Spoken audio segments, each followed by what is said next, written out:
षष्ठाध्यायी जगन्माता यस्य चित्तात् समुत्थिता वेदानामुपकाराय तस्मै पाणिनये नमः।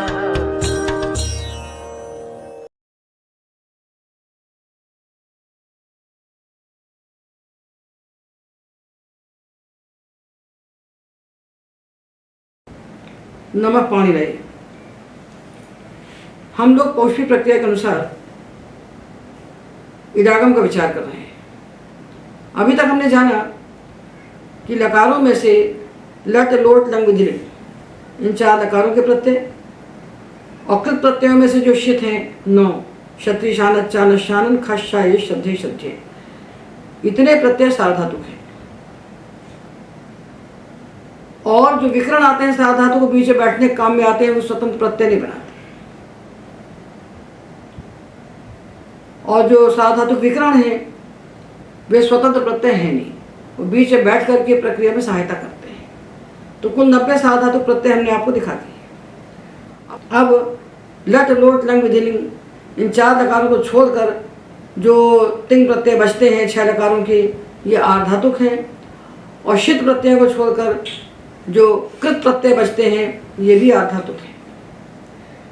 इन आर्धातुक प्रत्ययों को लगाने के लिए हमें सबसे पहला विचार करना चाहिए इडागम का, कि प्रत्यय यदि आर्धातुक है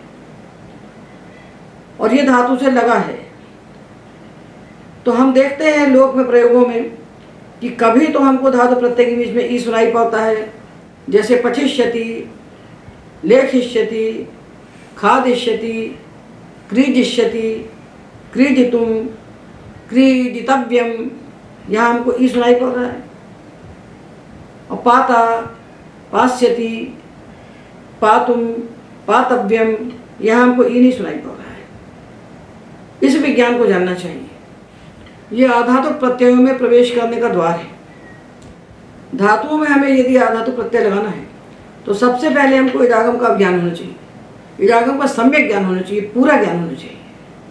ये नहीं कि एक धातु आएगा और एक प्रत्यय आएगा तो हम इडागम का विचार कर लेंगे, फिर दूसरा आएगा तो हम फिर अटक जाएंगे, फिर तीसरा आएगा हम फिर अटक जाएंगे। तो लड़खड़ा के चलने का कोई मतलब नहीं होता। तो पाणिनि कहते हैं देखिए हम एक साथ आपको पूरा इडागम दिखा दे रहे हैं, एक साथ दिखा दे रहे हैं इडागम के हम सारे सूत्र आपको। इसको पहले पढ़ लीजिए और इसको पढ़ के आप बिल्कुल निशंक होके फिर आर्धातुक के साम्राज्य में प्रवेश कीजिए। आर्धातुक प्रत्यय लगाना है तो इडागम का विचार तो करना पड़ेगा। प्रत्येक प्रत्यय आपसे पूछेगा कि इडागम करना है कि नहीं करना है। प्रत्येक प्रत्यय की अपनी अपनी अलग अलग व्यवस्था आके खड़ी होगी। तो जब प्यास लगेगी तब कुआं खोदना, ये तो मूर्खों का उपाय है। पहले से कुआं खोद के रख लेना और जब प्यास लगे तब पानी पीना, ये बुद्धिमान लोगों का उपाय है। तो पाणिनि ने यही किया है कि एक एक कार्य के लिए सब कुछ कह दिया एक जगह। जब विकरण लगाना है तो ऐसा नहीं कि जब भुआदि का धातु आएगा तो हम शब्द बताएंगे और दिवादी का आएगा तो शयन बताएंगे, तो दादी का आएगा तो शासन नहीं। तो एक साथ उन्होंने सारे विकरण बता दिए और कह दिया जिस गण का जो धातु में लगाओ विकरण उस गण का, और जिस गण का कोई विकरण हमने नहीं कहा वहाँ का तो शब्द लगाओ। तो भुआदि में हमने शब्द लगा लिया, चुरादि में शब्द लगा दिया, और सनाद्यंत धातु जो है उनमें भी उन्हें शब्द लगा लिया। एक साथ बता दिया। जैसे उन्होंने साधातु प्रत्ययों में जाने के पहले हमको बता दिया कि साधातु प्रत्यय लगाने आप जा रहे हैं तो विकरण को जान लीजिए तब जाइए। इसी प्रकार जब हम आधातु प्रत्ययों को लगाने जा रहे हैं, आधातु प्रत्ययों में हम प्रवेश करने जा रहे हैं, तो पाणिनि कहते हैं इडागम समझ लो तब जाना इसके अंदर, और नहीं तो पदे पदे ठोकर खाओगे। तो उन्होंने इडागम का एक प्रकरण बना दिया 7-2-8 से 7-2-75 तक। 78 तक है कि 3 सूत्र वहाँ साधातु विषय इडागम करते हैं, इसलिए इसको हमने छोड़ दिया। 7-2-8 से 75 तक 68 सूत्र हैं। ये 68 सूत्र हमें जान लेना चाहिए। तो ये जो पूरा 68 सूत्रों का प्रकरण है 8 से लेकर 75 तक, इस प्रकरण की जड़ में कौन सा सूत्र है? तो इसकी जड़ में सूत्र है आर्ध धातु का सेठ बना दे है। आर्ध धातु का सेठ बना दे है, ये सूत्र है 7-2-35। सबसे पहले इसको समझना चाहिए। आर्ध धातु का सेठ बलादेह है। ये प्रकरण पानी में जो लिखा है इसमें निषेध पहले लिखा है और विधि को बाद में लिखा है। इसका रहस्य है, इसको हम बाद में देखेंगे। अभी देखिए पहला सूत्र इसका जो है, इस प्रकरण का सबसे मुख्य, जहाँ से हमें यात्रा आरंभ करना चाहिए, ये कहता आर्ध धातु कस्य इड वलादेः। वलादेः आर्ध धातु कस्य इड भवति। जो प्रत्यय आर्ध धातुक है तो हम जान गए कि लट लोट लंग लिंग के प्रत्यय छोड़ दीजिए और शित प्रत्यय छोड़ दीजिए और जो बच गया सब आर्ध धातुक। इन प्रत्ययों को देखिए, यदि इनके आदि में वल है, वल का अर्थ क्या होता है? वल प्रत्यय। व्यंजन 33 है और या को छोड़ दीजिए तो जो 32 बचे ये वल है। या को छोड़ करके जो 32 व्यंजन बचे ये वल प्रत्याहार में आते हैं। तो यकार को छोड़कर किसी भी व्यंजन से आरंभ होने वाला जो प्रत्यय होगा उसको हम वलादि प्रत्यय कहेंगे। यदि वो आधातुक है तो उसको हम वलादि आधातुक प्रत्यय कहेंगे। जैसे स्या, सन, सीयुट, तास, तुमुन, तव्य, त्रिच, ये सब वलादि आधातुक प्रत्यय कहलाएंगे। तो पहले पहचानेंगे कि साधातुक है कि आधातुक है। यदि आधातुक है तो पहचानेंगे वो वलादि है कि नहीं है। और यदि वलादि आधातुक है तो ये सूत्र कहेगा कि इसको इडागम कर दीजिए। इडागम करने का मतलब है इसके सामने इट को बैठा दीजिए, क्योंकि इट टिथ है और जो टिथ होता है वो आदि अवयव बनता है और जो कित होता है वो अंतावयव बनता है।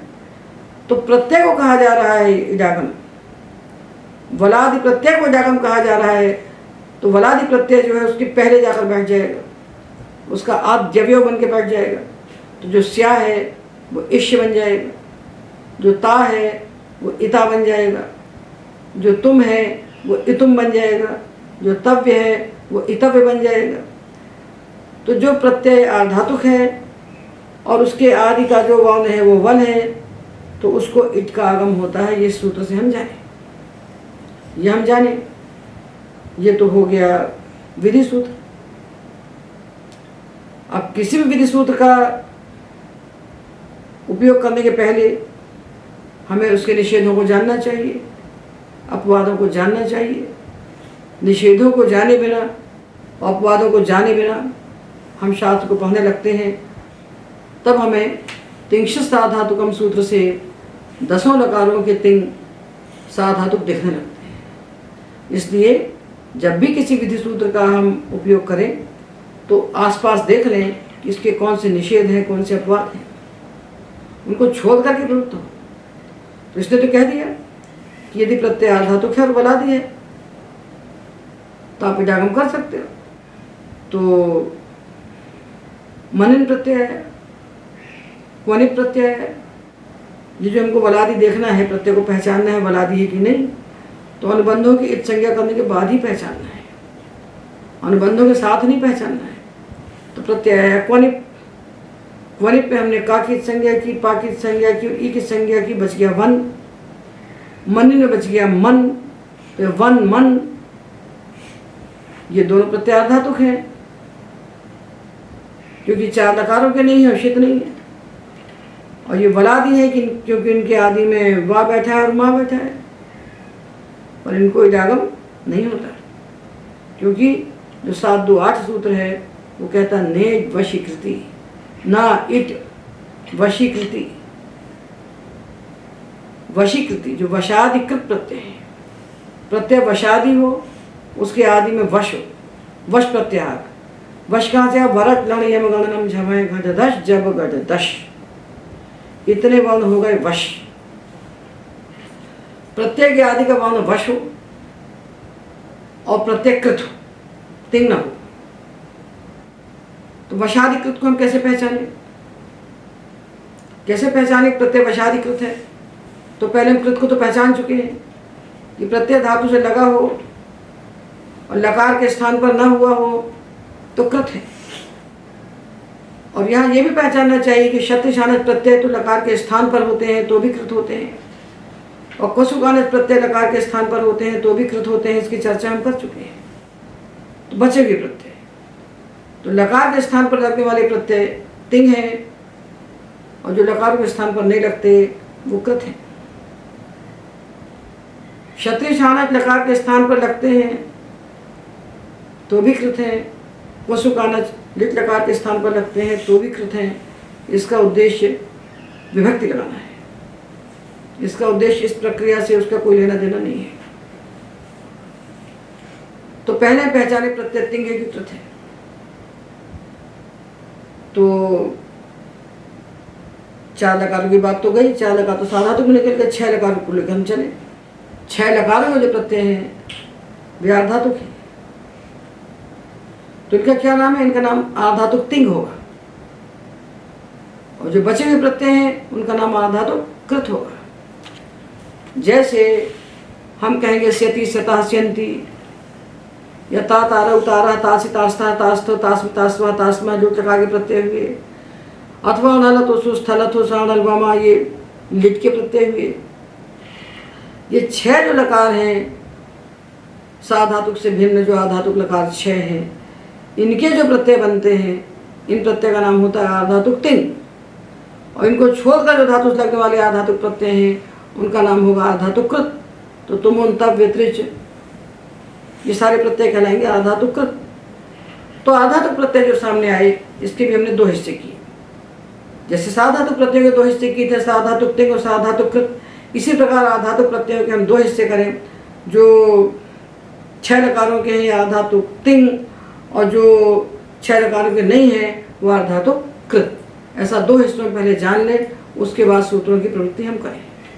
तो धातु से लगने वाले प्रत्यय को सबसे पहले पहचाने तिंग है कि कृत है, और फिर पहचाने साधातुक तिंग है कि आधातुक तिंग है, साधातुक कृत है कि आधातुक कृत है।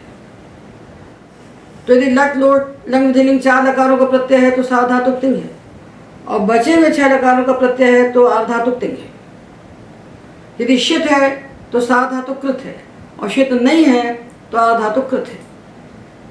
ये बुद्धि में स्पष्ट करके फिर हम सूत्र को पढ़ें नेद वशीकृति।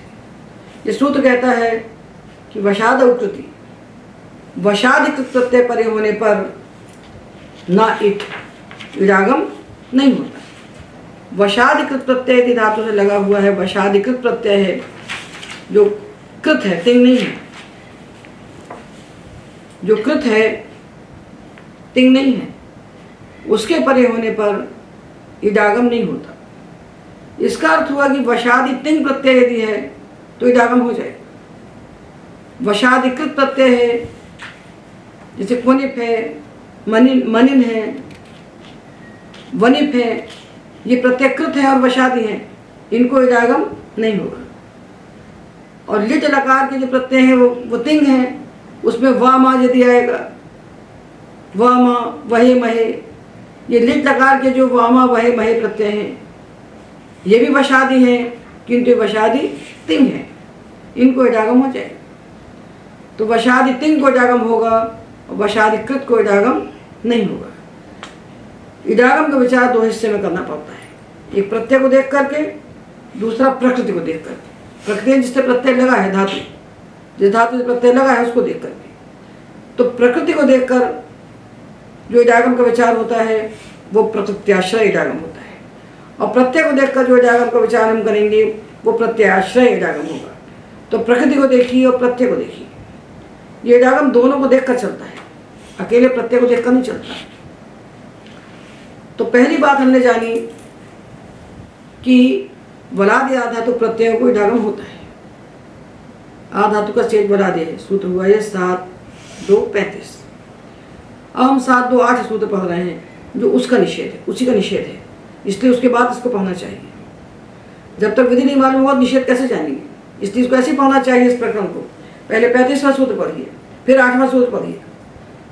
तो जो प्रत्यय वशादि है और कृत है उसको इडागम नहीं होता। तो अभी हम ये निर्णय कर रहे हैं कि वलादि आधातुक प्रत्ययों को इडागम कहा गया है, और कौन से वलादि आधातुक प्रत्यय हैं जिनको इडागम नहीं होता, ये बात इसके साथ ही जानना जरूरी है। तो इसने कहा वशादिकृत प्रत्यय जो हैं आधातुक, इनको इडागम नहीं होगा, तो इतने निकाल दीजिए वलादि आधातुक से। और दूसरा सूत्र कहता है तीतु त्राता था शीशु सर कसेशु च, तीतु त्राता था और शीशु सर का स, ये 10 प्रत्यय हैं। ये 10 जो प्रत्यय कृत हैं इनको भी इडागम नहीं होता। तो वशादिकृत को इडागम नहीं होता और ये जो 10 प्रत्यय कहे गए इनको इडागम नहीं होता। अब इतने प्रत्ययों को छोड़ करके नेज वशीकृति और तीतु त्रता था शिशुसर कशेषु सूत्र में कहे हुए प्रत्ययों को छोड़ करके जो बलादि आधातु प्रत्यय बचते हैं उनको ही इडागम हो सकता है। ये निर्णय हमने कर लिया कि सारे बलादि आधातु प्रत्ययों को इडागम नहीं होता। पहली बात हमने जानी कि जो इडागम होता है बलादि आधातु प्रत्यय को होता है। फिर हमने जाना कि वशादिकृत आधातु प्रत्यय को इडागम नहीं होता और तीतु त्राता था शीशु सर कस इन 10 आधातु प्रत्ययों को भी इडागम नहीं होता।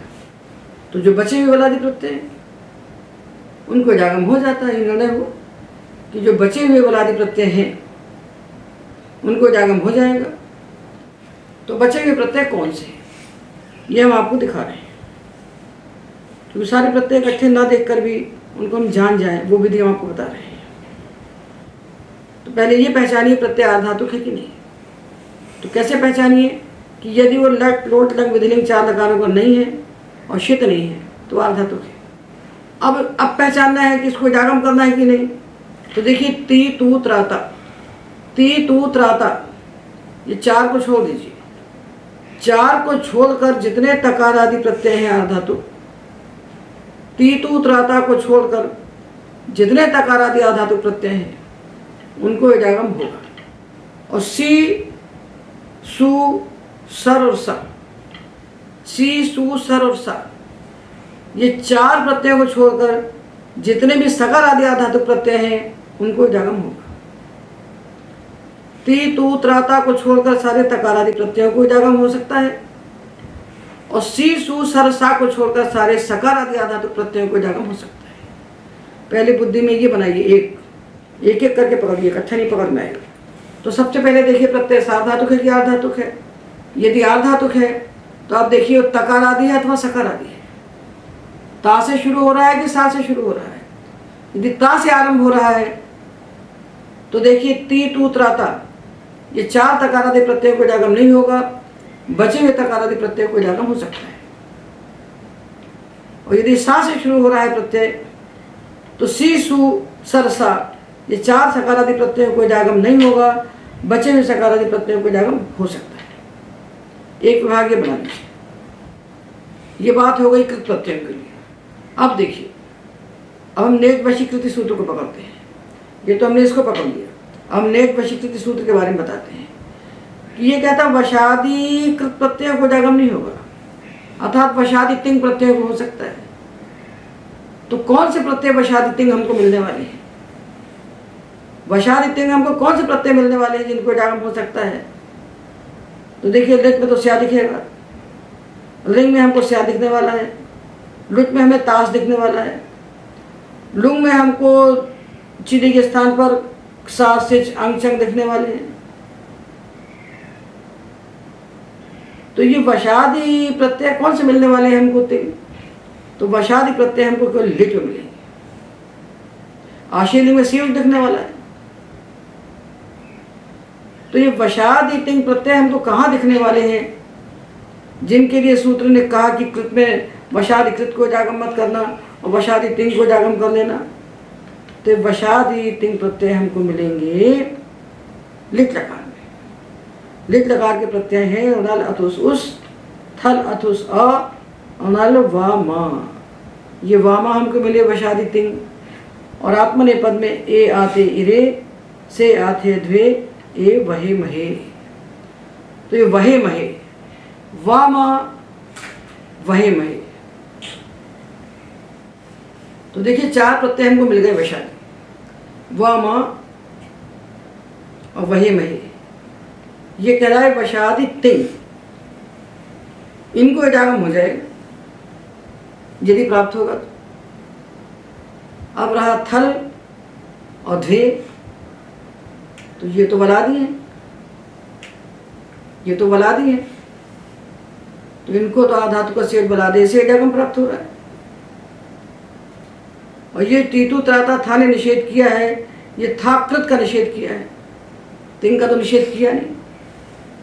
तो हमारे सामने पूरा चित्र खड़ा हो गया तो कितने प्रत्ययों को हम इडागम करें। तो हम तीतु त्राता को छोड़ करके अष्टाध्यायी सहज बोध का दूसरा भाग यदि आपके हाथ में होगा तो यहाँ सब साफ साफ लिखा हुआ है। सहज बोध के दूसरे भाग में 221 पृष्ठ से यह इडागम का पाठ आरंभ हो रहा है और 222 पृष्ठ पर स्पष्ट सब लिखा हुआ है कि आधातु का सेठ वलादि सूत्र कहता है कि वलादि आधातु प्रत्यय को इडागम करिए, और नेज वशीकृति कहता है कि वशादि आधातु कृत प्रत्ययों को इडागम मत कीजिए। और तीतु त्राता था शिशु सर कसेशु सूत्र भी इन 10 प्रत्ययों को इडागम का निषेध करता है।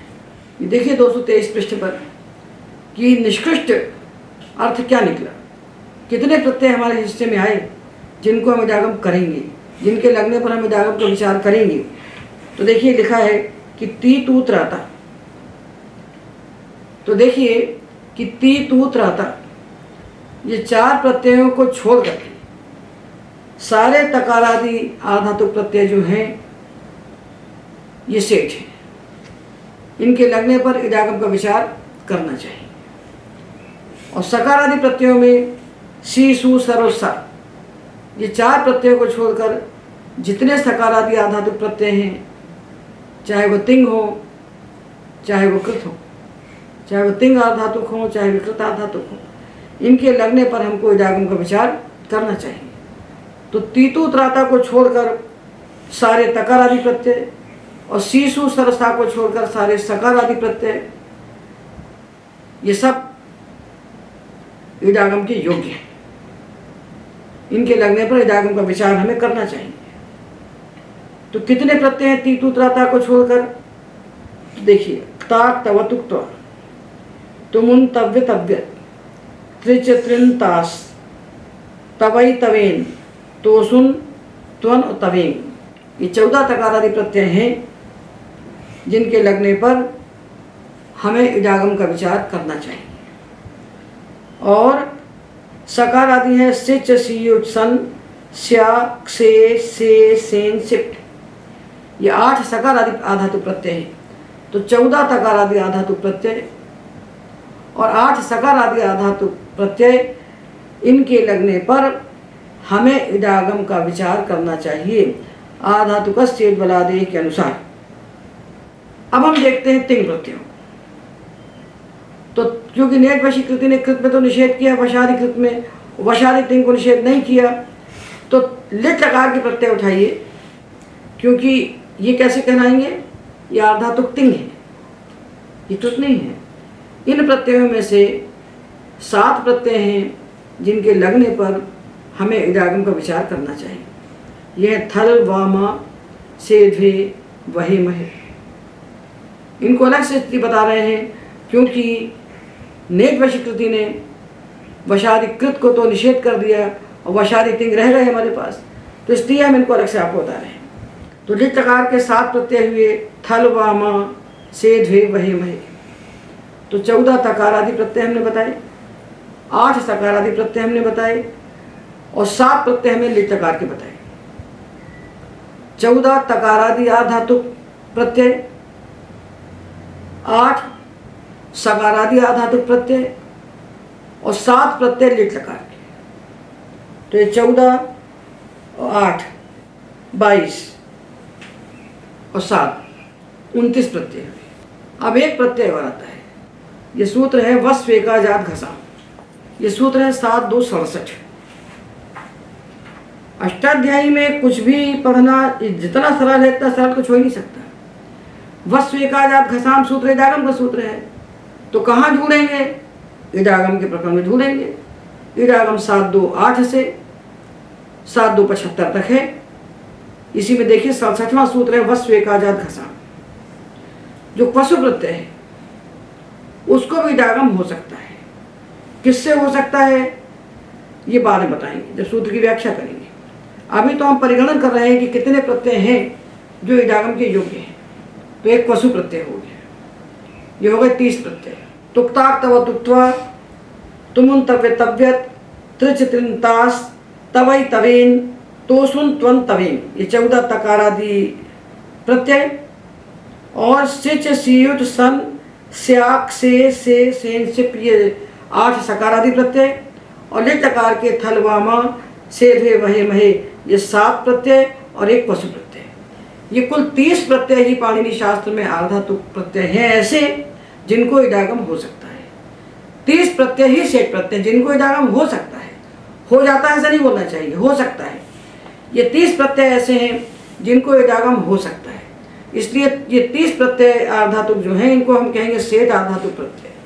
और बचे हुए जो आर्धातुक प्रत्यय हैं जैसे अनियर आ गया, नवल आ गया, यत नत क्यप आ गए, यक आ गया, घय अप अच आ गए, इनको किसी को इडागम नहीं हो सकता। इनके लगने पर हमको इडागम का विचार ही नहीं करना है, क्योंकि प्रत्यय बलादि है ही नहीं। तो प्रत्यय आर्धातुक हो और बलादि हो और इन निषेधों से बचा हुआ हो, नेक वशीकृति और तीतु त्रता था शिशुसर कसेशुच, इन 2 निषेधों से बचा हुआ हो, उसी आर्धातुक प्रत्यय को इडागम हो सकता है। तो हमने निर्णय करके निकाल लिए प्रत्यय कि 14 तकार आदि और 8 सकार आदि और 7 लिट लकार के और 1 पशु, इन 30 प्रत्ययों को इडागम हो सकता है। इनके लगने पर इडागम का विचार करके ही हमें प्रक्रिया में प्रवेश करना चाहिए। बचे हुए जो आर्धातुक प्रत्यय हैं इनके लगने पर इडागम का विचार ही नहीं करना है। तो सीधी जो भी प्रक्रिया हमको दिखाई पड़े उस प्रक्रिया के अनुसार हमें रूपों को निष्पन्न कर लेना चाहिए। ये हमने इडागम प्रकरण का एक पक्ष पूरा किया। ये हुआ प्रत्ययाश्रय इडागम। प्रत्यय को आश्रय करके इडागम कैसे हो सकता है, प्रत्यय को देख कर पहचानना कि प्रत्यय इडागम के लायक है कि इडागम के लायक नहीं है, इसको इडागम हो सकता है कि इडागम नहीं हो सकता है, ये निर्णय हमने कर लिया। और बिल्कुल हमने छांट के प्रत्यय निकाल दिए कि कितने भी आर्धातुक प्रत्यय हो जिसको हम नहीं जान रहे, भी सामने आपके सामने नहीं है कितने हैं, किंतु जो भी प्रत्यय आपके सामने आएंगे उनमें इन 30 प्रत्ययों के लगने पर ही हमें विचार करना है कि करें कि न करें। और बाकी आर्धातुक प्रत्ययों के लगने पर हमें इडागम का विचार ही नहीं करना है। ये हमने प्रत्ययों की सेठ अनेक व्यवस्था जान ली, जिनके लगने पर इडागम का हमें विचार करना है।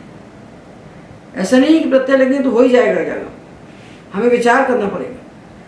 तो जिन प्रत्ययों को इडागम हो सकता है ये 30 प्रत्यय सेठ आर्धातुक प्रत्यय कहलाते हैं। अब इनके लगने पर इडागम होगा कि नहीं, ये दूसरा तत्व कौन है निर्णय करने वाला, वो दूसरा तत्व है वो धातु, वो प्रकृति जिससे ये प्रत्यय लगे। तो इडागम का निर्णायक दूसरा तत्व कौन है, दूसरा तत्व है वो धातु जिससे ये प्रत्यय लगेंगे। ये 30 प्रत्यय जिस धातु से लगेंगे वो धातु भी निर्णय करेगा कि इडागम करना है कि नहीं करना है, केवल प्रत्यय की मर्जी से इडागम नहीं हो जाएगा। तो 30 प्रत्यय कहलाए सेठ आधातुक प्रत्यय, अर्थात ऐसे आधातुक प्रत्यय जिनके लगने पर हमें इडागम का विचार करना चाहिए। और बाकी आधातुक प्रत्यय कहलाए अनिट आधातुक प्रत्यय जिनके लगने पर हमें इडागम का विचार करना ही नहीं चाहिए। तो हमने ये आधी बात जान ली। अब जो बची हुई आधी बात है वो धातु पर आश्रित है, उसको लेके हम बता रहे हैं। देखिए पठ में हमने लगाया अनियर प्रत्यय, पठ अनीय, पठ यक होते, ये अनीय प्रत्यय जो है यह आधातुक तो है पर वलादि नहीं है, यक प्रत्यय आधातुक तो है पर वलादि नहीं है, इसलिए यहाँ इडागम को विचार करनी नहीं है। तो पठनीयम, पठ्यते, यहाँ विचार ही नहीं करना हमको इडागम का। और जहाँ विचार करना है वहाँ दोनों तरफ देखना है, धातु को भी देखना है और प्रत्यय को भी देखना है। इडागम दोनों को देख करके होता है, विकरण केवल एक को देखता है।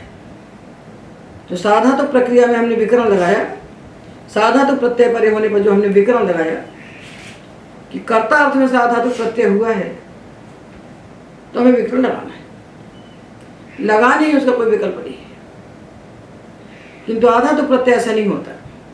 देखिए पा धातु से हमने ता प्रत्यय लगाया, स्यति लगाया, ये ता और सा दोनों वर हैं।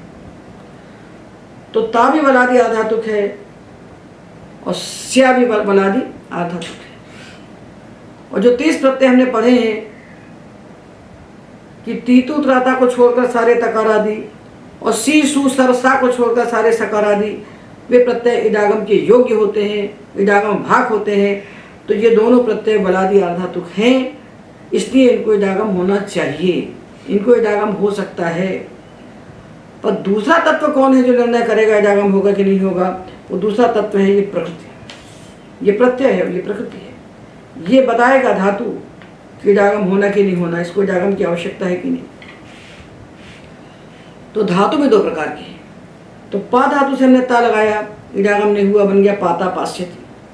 और पठ धातु से हमने जब ता लगाया अथवा स्यति लगाया तो बीच में इट आ गया। जब पठ से हमने ता लगाया, स्यति लगाया, ये तकार आदि सकार आदि, तो देखिए इट आ गया, तो बन गया पठिष्यति।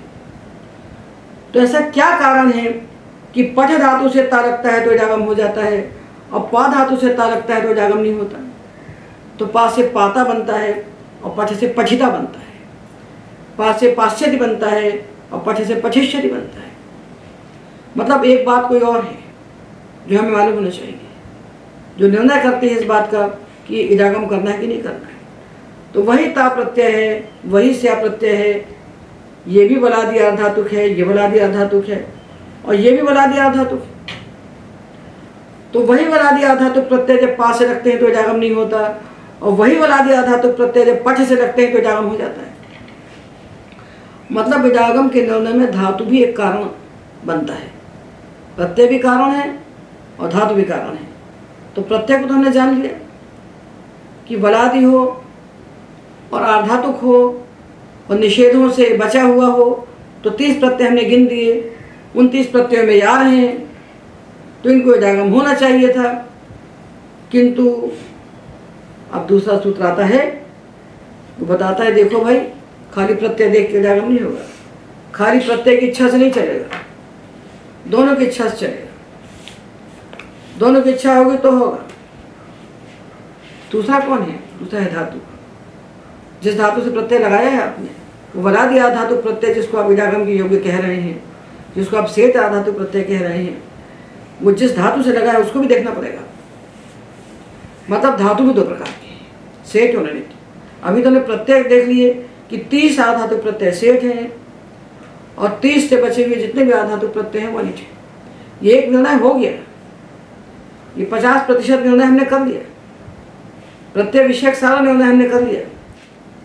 तो देखिए अब हम विचार करते हैं कि क्या कारण है कि पा धातु से ता और स्यति प्रत्यय लगे तो इडागम नहीं हुआ और पठ धातु से ता और स्यति प्रत्यय लगे तो इडागम हो गया। मतलब धातु भी 2 प्रकार के हैं, सेठ और अनिट। तो जब तक हम ये नहीं जान लेंगे कि कौन से धातु सेठ हैं और कौन से धातु अनिट हैं, तब तक हम इडागम का अंतिम निर्णय नहीं कर सकते। तो अब हम आपको सेठ अनिट धातु अलग अलग करके दिखाते हैं। देखिए आपको धातु पाठ में धातु दिखाते हैं कि पाणिनि धातु पाठ में लिखा एध, एध वृद्ध, एध, तो ये आ तो अनुनासिक हो गया, तो उपदेश जो नासिक के सूत्र से इसकी संज्ञा हो गई, तो बच गया एध। जिस अच की इत संज्ञा करते हैं वो अच बताता है कि धातु से कौन सा पद होगा। तो इस अनुदात इतने बताया कि इससे आत्मनेपद होगा, इसकी हमें यहाँ आवश्यकता नहीं है। हम इडागम के बारे में जानना चाह रहे हैं। तो धातु में इत संज्ञा करने के बाद जो धातु बच गया उस धातु को देखिए कि उस धातु का जो स्वर है वो यदि उदात्त है, जैसे एध में हमने संज्ञा की तो एध बचा, ये ए उदात्त है, तो बचा हुआ स्वर यदि उदात्त है तो धातु कहलाता है सेठ। ये चिति, ई की हमने संज्ञा की, बचा चित, ये चित में जो इकार है ये उदात्त है, इसलिए धातु सेठ है। और पाय धातु जो है ये अनुदात्त है, जो अनुदात्त धातु है वो अनिट है। तो धातु पाठ में जो धातु दिए हुए हैं पाणिनि धातु पाठ में, उनमें इत संज्ञा करने के बाद जो धातु बच जाता है, वो बचे हुए धातु में जो स्वर है, वो स्वर यदि उदात्त है तो समझिए कि धातु सेठ है, और यदि वो अनुदात्त है तो आप समझिए धातु अनिच है। तो धातुओं में लगे हुए स्वरों को न तो सस्वर कोई धातु पाठ मिलता है और न किसी की शक्ति है उसको पहचानने की, कि धातु पाठ को पढ़ के धातु को जान लें। जब सस्वर धातु पाठ रहा होगा, जब सस्वर धातु पाठ पढ़ा जाता रहा होगा, तब लोग धातु पाठ को पढ़ के जान लेते होंगे। तो पाणिनि ने केवल एक सूत्र बना के काम चला दिया। उन्होंने कहा एकाच उपदेशनुदात्ता। जो धातु पाठ हमारा है उसको आप देखिए, उस धातु पाठ में उन धातुओं को देखिए जिनमें एक ही अच है। तो ये तो हम जान चुके हैं कि धातु पाठ में जागरी, ऊनु, दरिद्रा और चकास, दीदी, वेवी, चिरी, जिरी, ऐसे कुछ 8-9 धातु हैं जो अनेकाच है। बाकी सारे धातु ही एकाच है। इस संज्ञा करने के बाद उनमें एक ही अच बचता है। तो एकाच धातु 2 प्रकार के हो गए। जो पाणिनि के धातु पाठ में धातु कहे गए हैं उनमें अनेकाच को छोड़ दीजिए, वो तो सब सेठ ही होंगे। जो एकाच धातु हैं वो 2 प्रकार के हो गए, उदात्त और अनुदात्त। तो उन एकाच धातुओं में जो उदात्त हैं वो सब सेठ हैं और जो अनुदात्त हैं वो सब अनिच हैं। ये पाणिनि ने इस एक सूत्र से कह दिया कि उपदेशावस्था में जो एकाच धातु हैं और अनुदात्त हैं, एकाच उपदेशनुदात्ता, वो कहते हैं हमारे धातु पाठ को देखिए और उन धातुओं में इस संज्ञा कर लीजिए। इस संज्ञा करने के बाद जो धातु आपके हाथ में बचे उसको देखिए कि उसमें एक अच है कि अनेक अच है। यदि उसमें एक अच है तो उस अच को देखिए कि उदात्त है कि अनुदात्त है, और यदि वो अनुदात्त है तो समझिए कि अनिच है। इसके बाद सेठ प्रत्यय आएगा तो भी इसको इडागम नहीं होगा। ये प्रतिषेध किसका हुआ? ये प्रकृत्याश्रय प्रतिषेध है। ये धातु के आधार पर हम निर्णय कर रहे हैं कि इडागम करना है कि नहीं करना। आ धातु का सेठ बता दे जो इडागम को बता रहा है, ये प्रत्यय का आधार बता रहा है, और एकाच उपदेशनुदात्ता जो निषेध कर रहा है वो धातु के आधार पर निषेध कर रहा है। तो ये जो प्रतिषेध है ये प्रकृत्याश्रय है, और आधातु का सेठ बलादेश होने वाला जो इडागम है वो प्रत्ययाश्रय है। तो इडागम के लिए प्रकृति प्रत्यय दोनों को देखना पड़ता है। तो ये तो पाणिनि ने बना दिया सूत्र, बना के छुट्टी पा गए कि धातु पाठ में देखिए इस संज्ञा कर लीजिए और फिर देखिए धातु में एक अच बचा कि अनेक। यदि एक अच बचा है तो उस एक अच को देखिए कि अनुदात्त है तो धातु अनेक है, उदात्त है तो धातु सेठ है। तो सेठ धातु के बाद जब सेठ प्रत्यय आएगा तो इडागम होगा। सेठ यानी 30 प्रत्यय, और अनेक धातु के बाद जब सेठ प्रत्यय आएगा तो इडागम नहीं होगा, और सेठ धातु के बाद अनेक प्रत्यय आएगा तो इडागम नहीं होगा। सेठ धातु से जब अनेक प्रत्यय लगाएंगे तो इडागम नहीं होगा, अनेक धातु से सेठ प्रत्यय लगाएंगे तो इडागम नहीं होगा, सेठ धातु से सेठ प्रत्यय लगाएंगे तो इडागम होगा। ये निर्णय हो गया। पर पाणिनि का ये एक सूत्र बना रखा रहता तो दुनिया में कोई इडागम के बारे में कुछ नहीं जान सकता था, क्योंकि सस्वर धातु पाठ किसी के पास है नहीं, और सस्वर धातु पाठ पढ़े नहीं जाता, न उदात्त मालूम न अनुदात्त मालूम। तो भगवान पतंजलि ने, भाष्यकार पतंजलि ने इस बात को देखा और अनुभव किया कि एकाच उपदेशनुदात्ता सूत्र से कोई नहीं जान सकता कि कौन से धातु सेठ हैं, कौन से अनिच हैं, कौन से उदात्त हैं, कौन से अनुदात्त हैं। तो उन्होंने इस सूत्र में धातुओं का परिगणन कर दिया, गिनती लगा के हमें दिखा दिया कि इतने धातु अनुदात्त हैं, कितने धातु अनुदात्त हैं, उन्होंने गिनती लगा करके हमको दिखा दिया। तो अनुदात्त जब उन्होंने बता दिए तो जो बचे हुए थे वो उदात्त हो गए। दोनों थोड़े बताना पड़ेंगे कि ये अनुदात्त है, उदात्त है, ये तो व्यर्थ की बात होगी। हमें ये जानना है कि जिन धातुओं में एक अच है और जो अनुदात्त हैं उनसे परे आने वाले बलादि आधातु प्रत्यय को इडागम नहीं करना। तो एक अच तो हमें आँख से दिख रहा है कि एद में हमने आकार की संज्ञा की तो ए बचा, पा धातु में एक अच है, घ्रा में एक अच है, पठ में एक अच है, पत में एक अच है, लिख में एक अच है। तो एक अच तो हमें आँख से दिख रहा है, उसके लिए हमें किसी दूसरे की आवश्यकता नहीं है सहायता की। पर वो बचा हुआ जो एक अच है जो हमें दिख रहा है, वो उदात्त है कि अनुदात्त है, ये बताने के लिए तो हमको कोई चाहिए। तो भगवान भाष्यकार परिगणन करके हमको दिखाते हैं कि देखो भाई, हम बता रहे हैं कि ये जो एकाच धातु आपको दिख रहे हैं, इनमें इतने ही अनुदात्त हैं। जितने हम बता रहे हैं ये अनुदात्त है। अनुदात्त है अर्थात अनिट है। अनिट है मतलब इनसे परे आने वाले शेष प्रत्यय को भी आप विजागम नहीं कर सकते। अनिट को तो होते ही नहीं। और जो बच गए जिनको हम नहीं बता रहे हैं आपको, वो सारे के सारे उदात्त हैं। उदात्त हैं अर्थात सेठ हैं। सेठ हैं अर्थात इनके बाद आने वाले जो बलादि धातु प्रत्यय आपने पढ़े हैं 30, उनको विजागम होगा। तो धातु भी दो प्रकार की हुई, सेठ और अनिट, और प्रत्यय भी दो प्रकार की हुई, सेठ और अनिट। सेठ धातु से जब सेठ धातु प्रत्यय लगेगा तो बीच में वो इट आकर के बैठेगा। बीच में क्या बैठेगा? बलादि धातु प्रत्यय के पहले बैठेगा। विकर्ण बीच में बैठता है, इट बीच में नहीं बैठता। ये बलादि धातु प्रत्यय को होता है, तो जिसको होता है उसी के आदि में बैठता है, आद्यंत से। तो अब देखिए कितनी स्थितियां बन गई। सेठ धातु से अनिट प्रत्यय होगा, इडागम नहीं होगा। अनिट धातु से सेठ प्रत्यय होगा, इडागम नहीं होगा। सेठ धातु से अनिट प्रत्यय होगा, जैसे पठ धातु सेठ है, इससे हमने अनियत प्रत्यय कर दिया, ये अनिट है, इडागम नहीं हुआ, पठनीय। तो सेठ धातु से अनिट प्रत्यय हुआ, इडागम नहीं हुआ। अनिट धातु से सेठ प्रत्यय किया तो इडागम नहीं होगा, जैसे पा धातु अनिट है। और स्यति प्रत्यय और ता प्रत्यय सेठ है, बलादि आधातुक है, तो भी इडागम नहीं हुआ, पास्यति पाता। तो इडागम कब होगा?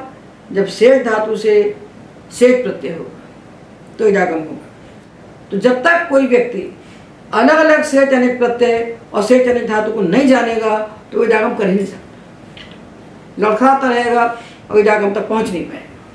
तो हमने आपको एकदम अलग अलग करके आधातु प्रत्यय दिखा दिए कि ये 30 प्रत्यय हैं, इनके लगने पर ही आपको सोचना है कि इडागम किया जा सकता है। और 31वां प्रत्यय आएगा तो आपको सोचना ही नहीं है, वहाँ इडागम हो गई नहीं। ये प्रत्यय की बात पूरी हो गई। अब धातु की बात हम आपसे बताना आरंभ कर रहे हैं। जैसा भगवान भाष्यकार ने परिगणन किया है उसी के आधार पर वृत्तिकार ने भी किया है और प्रक्रिया ग्रंथों ने भी उसी के आधार पर किया है। तो वही का वही आपको हम बता देते हैं। किंतु उन्होंने जो बताया है प्रक्रिया ग्रंथों ने, एक कारिका में सब उलझा दिया। उद्रदंत यौतिरिक्ष्णु शींस नुक्षुष्विजिं श्रीभि भृंग भ्रीभ्याम जीवनैकाचो जंतेषु निहिता स्मृता। ये कारिका उन्होंने दे दी बना करके। अब इसको हमने खोल करके इसके टुकड़े टुकड़े करके अलग अलग कर दिए ताकि आपको एकदम सीधा सीधा समझ में आ जाए बात हमारी कि हम कैसे पहचानें कि धातु सेठ है कि अनिट है। सेठ है तो उससे लगने वाले ये 30 प्रत्यय आएंगे तो हम इडागम करेंगे। अनिट है तो 30 प्रत्यय आएंगे तो हम इडागम नहीं करेंगे। इनके प्रत्यय को सेठ होने के बाद भी इडागम नहीं करेंगे। तो इसको पहचानने की विधि आपको हम बता रहे हैं। और जो ता प्रत्यय है, तास त्रिच तुमुन तव्य, ये सब तकार आदि प्रत्यय है। इनके परे होने पर हम आपको एक रूप बना के दिखाएंगे और उसी के आधार पर आप आगे पूरा जान जाएंगे। ये तो देव।